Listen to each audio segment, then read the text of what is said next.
Okay, gang, making this video today. It's my first one, so bear with me.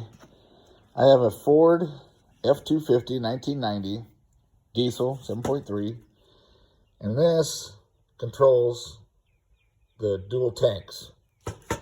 Okay, this POS, I've put two in the last year. They both died within a year I've spent for two of these damn things. And what it is, it's a 6-port, so you have six spots to hook hoses. This goes to the fuel tank, or I'm sorry, to the engine. This comes back from the engine from your return line.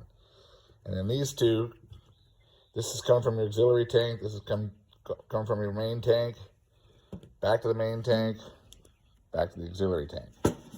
So, this thing dies. It's got a little motor in it that pushes a valve up and down this way so that it either connects through here or through here.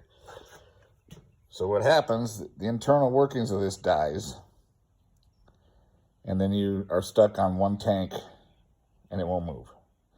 And the way this works, it has basically two hots and a hot and a ground.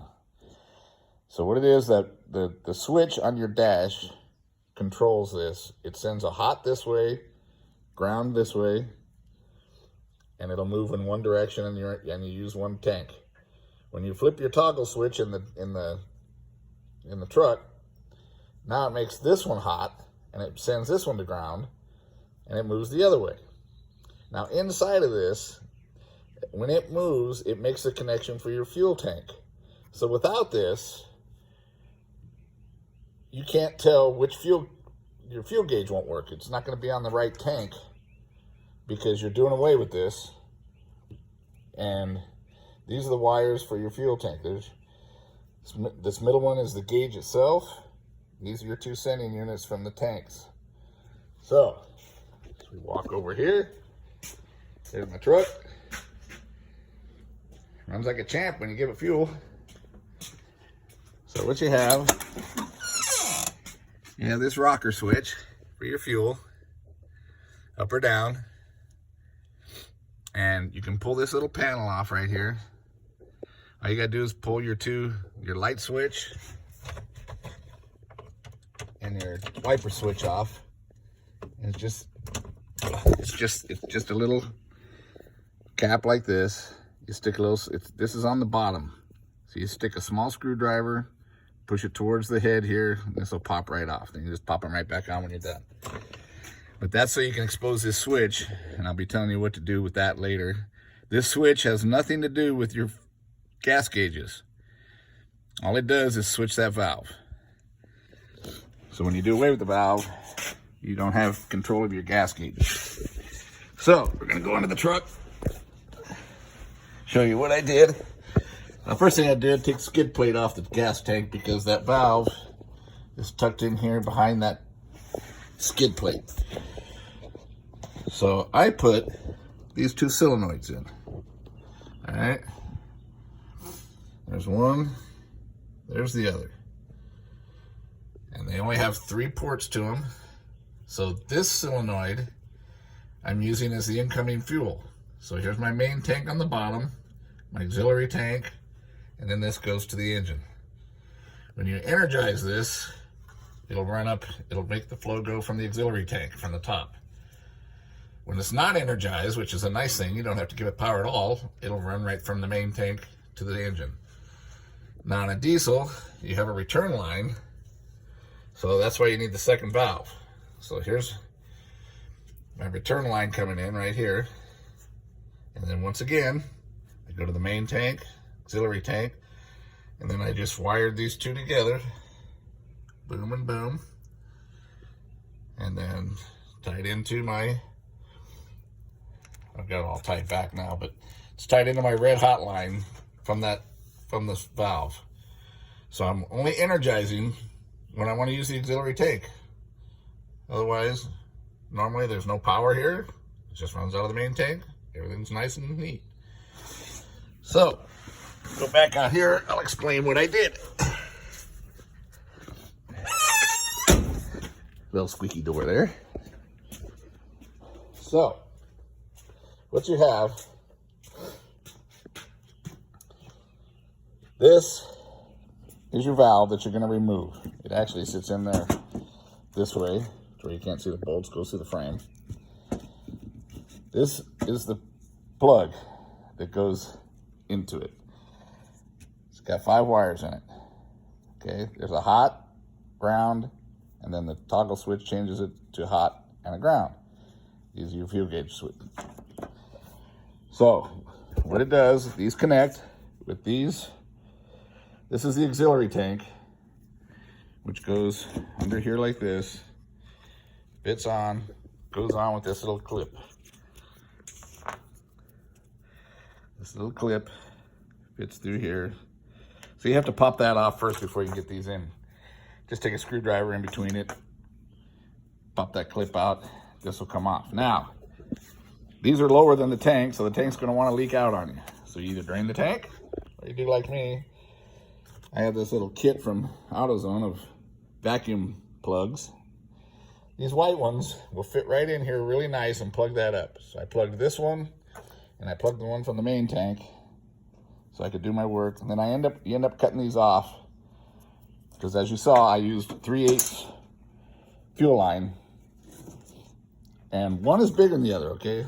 So the fuel lines are a bigger line than what the return lines are, bigger diameter. The 3/8 hose still works for both, but what I ended up doing when I put the hose on the return line, I just double clamped it. I put 2 of these clamps on just to make sure it doesn't leak, because it is a little bit loose. The incoming fuel is a nice tight fit. So get this thing out of there, get rid of it. This is the number for the valves, for the solenoids I put in.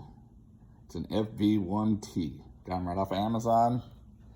Had them in a couple of days. Now, I didn't have the exact switch to show you, but this is basically your switch that's inside of the truck on the dash. It's just a 6-position, 6-pole switch, just up and down.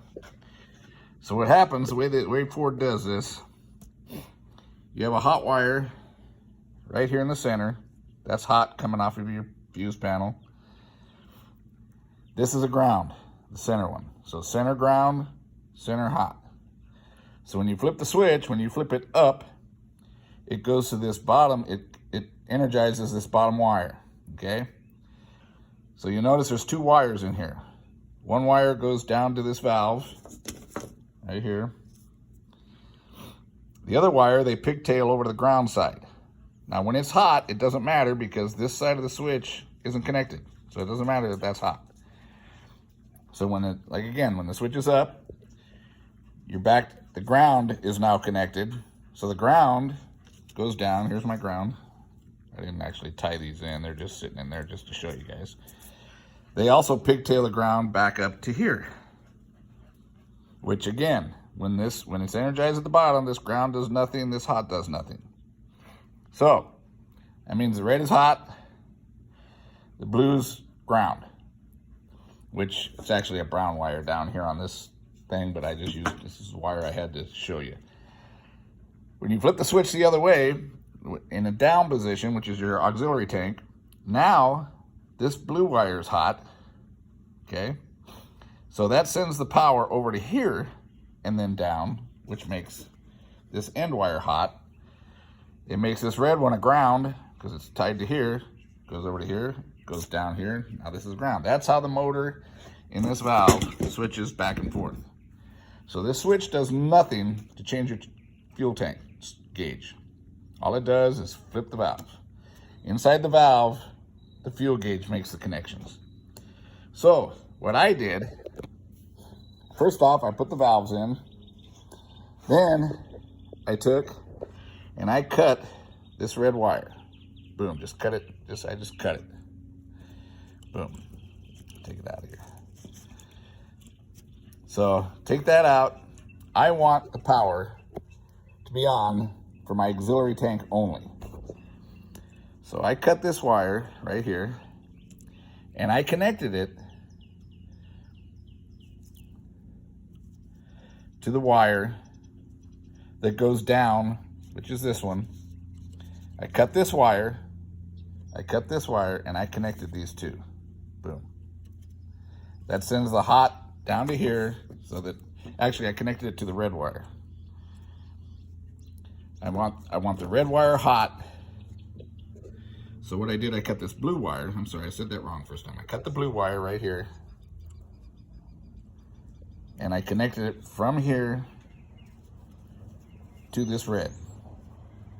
Okay, that way I have, when the switch is in the down position, I'm energized through this blue wire to the red wire down to here, which is now on my valves, on my solenoids. So that's energized. That's for my auxiliary tanks.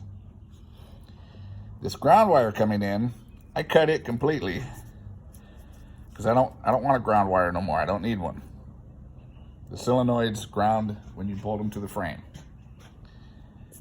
So now I just cut this wire. I just put it over here. I put a little cap on it, so it's just closed off.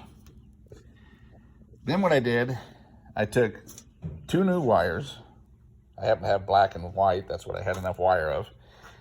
I ran from here through my firewall, down the frame, down to this area here.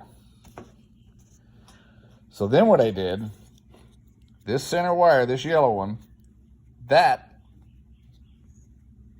goes to your fuel gauge. Now, instead of trying to find that on the dash, I just did it the easy way. I just connected this down here in the frame. I cut this.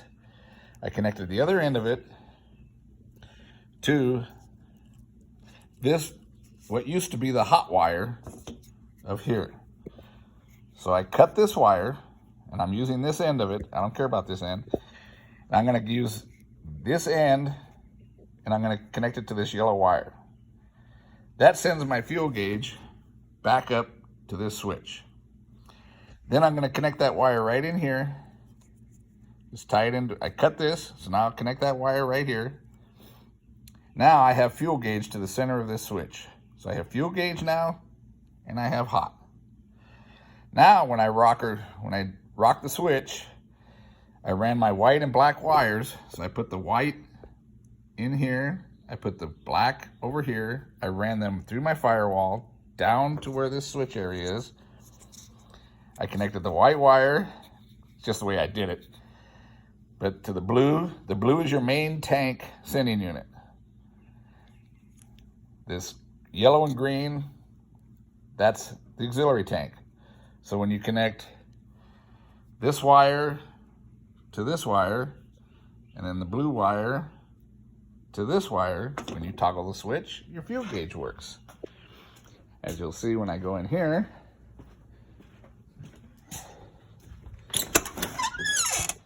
as I turn the key on,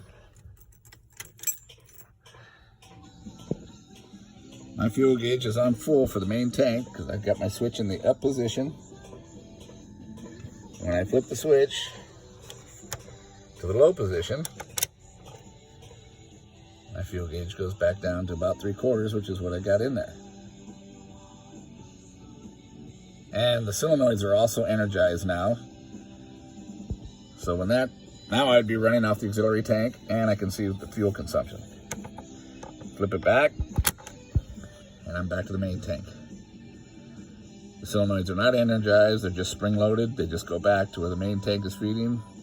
Fuel gauge goes back to the main tank. So that's how I did it. It's a pain in the butt, but you're gonna get diesel on you. When I originally took these off, I think I said that already, I put this little white cap in here, and that keeps the fuel from leaking on you until you're ready to actually cut this. Then I cut these, and I just did it real quick to where the fuel's coming out. Put your thumb over it, stick that hose in your 3/8 line. I bought about 6 feet of line, used almost every bit of it by the time I did everything. And that's what I did. So now, got rid of this stupid thing that doesn't work. I've got solenoids down there which are magnetically controlled instead of a little motor that either dies or breaks. So I should be good for years with this system, and I've got fuel gauges to each tank. So hopefully this video helped you. Hopefully I explained it good enough, and hope if you're having trouble, this helps you out. Bye.